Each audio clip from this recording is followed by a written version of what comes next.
Germany's Merkel says Hong Kong's rights should be protected. Here's a summary of the article. Beijing, German Chancellor Angela Merkel said Friday that the rights and freedoms of Hong Kong residents should be protected, adding that a solution to the Chinese city's political crisis can only be achieved through dialogue and violence should be avoided. Merkel met with Chinese Premier Li Keqiang after arriving in Beijing in the morning. US-China trade tensions have also impacted German businesses, Merkel said, adding that China and Germany hope to serve as models for defending multilateral trade relationships. Merkel is in Beijing with a high-ranking German business delegation that includes executives in the auto, financial services and transport industries.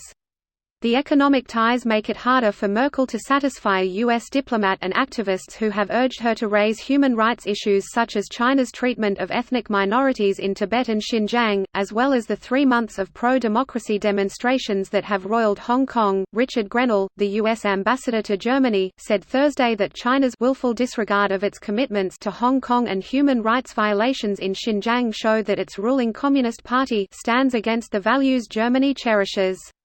On the question of what Merkel might say about Hong Kong, a senior German official said the talks with Xi and Li will be conducted comprehensively in terms of thematic breadth, and open and friendly in terms of tone, with a readiness to express criticism where we think things are worthy of criticism. Merkel travels Saturday to Wuhan, the capital of central Hubei province, where she will inaugurate the plant expansion at German auto supplier Webasto and speak at Wuhan University.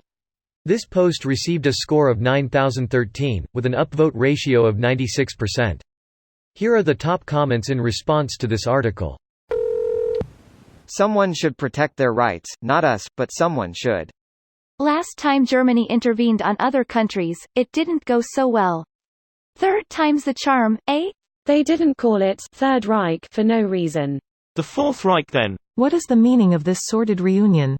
The beginning of the Fourth Reich? No. The Fourth Reich is a dream doomed to failure, everyone tried in vain, it doesn't work, I've grown out of it. I've decided to lay the foundation of a true new world. A world more unjust, more intolerant, more unfriendly.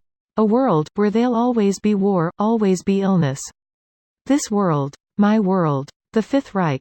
Upvote from me for quoting the French movie Os 117 with Jean Dujardin. And as usual, that will be all. She will never put at risk the close economic relationship with China because of human rights abuse in HK. Yeah, look at all the other world leaders who actually did something. I know it's not much, but at least it's something. It's the equivalent to prayers and thoughts to mass shootings. It beats the thoughts and prayers because at least it actually takes a position instead of taking none, and then undermining any attempts to actually do something about it. Thoughts and prayers is a disingenuous display of half-assed, at best, empathy. Thoughts and prayers is the equivalent of when you get diagnosed with cancer, and you ask the doctor what the treatment will be, he looks at you and says, "I'm thinking about you," and he walks off. The grammatical error just hammers in how half-assed an expression it is. Greater than the grammatical error just hammers in how half-assed an expression it is. Irony. Greater than German Chancellor Angela Merkel said Friday that the rights and freedoms of Hong Kong residents should be protected, adding that a solution to the Chinese city's political crisis can only be achieved through dialogue and that violence should be avoided. Well, that's pretty neutral. What did you expect? They want to look good for the voters. But it's China, so they won't do anything about it. If it were Thailand or so that was doing this in HK, then they would actually be willing to do stuff. And China knows this. China knows that countries won't call them on their crap, won't block trade, etc. And therefore they will keep doing things like this. Who is saying they shouldn't be protected, aside from China? Everyone is staying quiet, or making one off-the-cuff remark and not following it up. Again, words of support and no real actions. If you want real actions, be prepared for war. This video was automatically created by Reddit to speech. The article and comments in this video were selected from Reddit according to their upvotes, and any paraphrasing was performed by smmry.com, without any human intervention.